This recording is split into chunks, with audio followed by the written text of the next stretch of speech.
What was with WCW copying well-known music for wrestlers' entrance themes? And I don't mean like took a small portion of the song, but I mean like straight stole everything from it, only changing enough to not get sued. Let's take a listen to some of these copycat themes. So after Jericho's horribly cheesy face theme that he debuted with, somebody decided that not only did he need a new theme, but it had to sound exactly like Pearl Jam's Even Flow.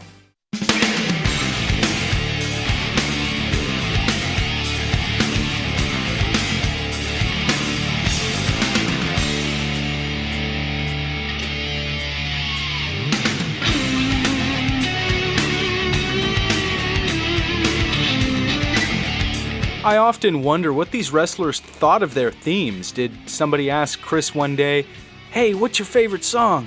"Oh, I don't know, Even Flow by Pearl Jam," and then the next week they stuck him with this? Either way, this theme has been dubbed over on the WWE Network by Jericho's first WWF theme, and while I'm not a huge Pearl Jam fan, I did like this theme for him.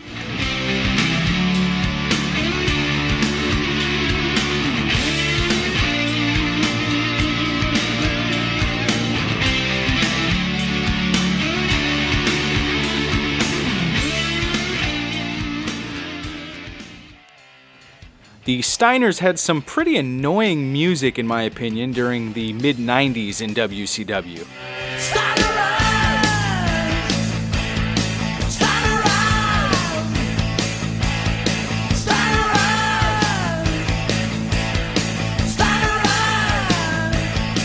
When Rick went solo, he ended up with a theme that resembled Welcome to the Jungle by Guns N' Roses.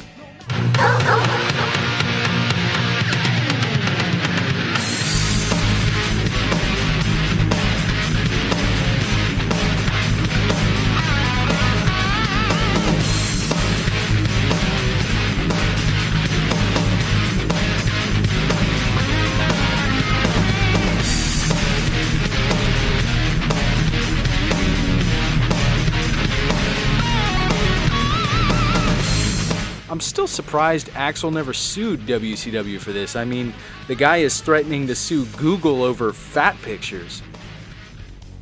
Perry Saturn went through a lot of strange phases in WCW. At one point, he was coming out to the ring wearing a leather dominatrix-looking dress and using a theme that sounded a lot like Marilyn Manson's The Beautiful People. What are you looking at? Life's a drag.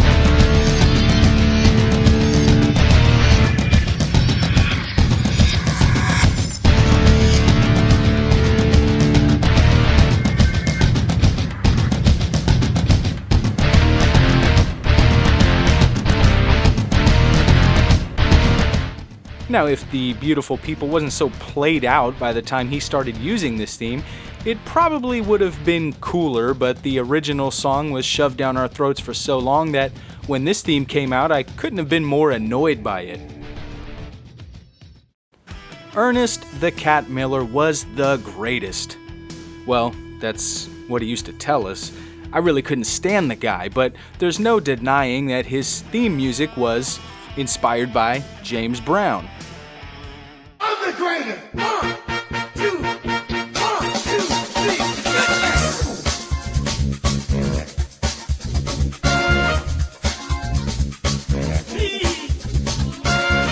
I'm the greatest.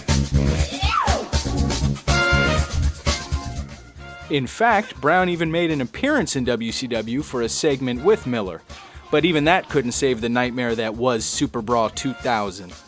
Okay, maybe it wasn't that bad. No, just kidding, it was.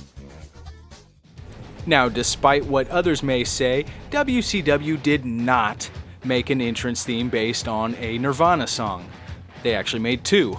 Now, when a hardcore ECW wrestler makes his way to your promotion, you probably want to utilize his hardcore roots by giving him, I don't know, some pretty heavy entrance music.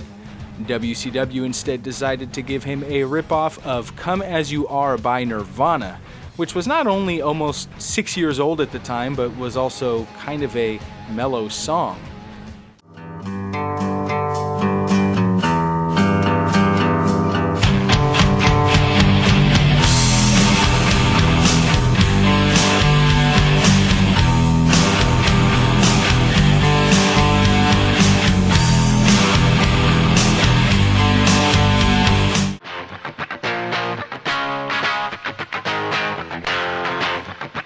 Self-high five.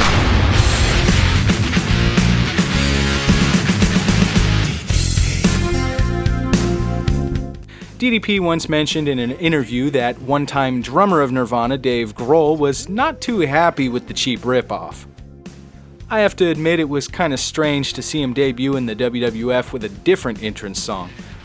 This is another song that the WWE has dubbed over on the network, and while I understand the reasoning for it, it kind of ruins that old WCW experience. When Jeff Jarrett returned to the WCW for the 42nd time, he was given a theme that sounded a lot like Cowboy by Kid Rock. Now, in WCW's defense, I guess this theme did kind of work for Jarrett. The chosen one.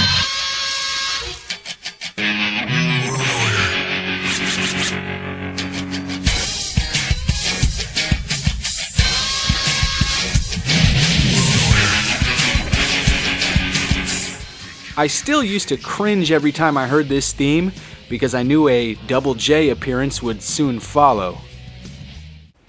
Vince Russo was the man responsible for some of the Attitude Era's success, but was virtually unknown to the casual WWF fan at the time. After joining WCW, he developed an on-screen role, and just like anybody else on TV, he needed an entrance theme. He ended up using a song that sounds a lot like Iron Man.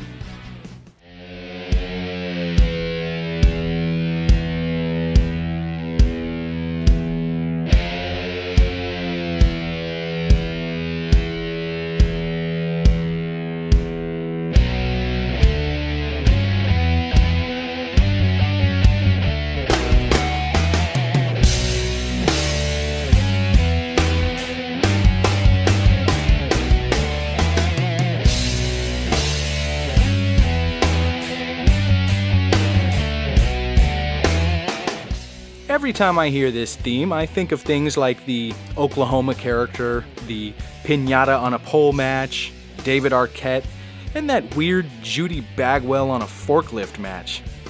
Good times, Vince. Good times.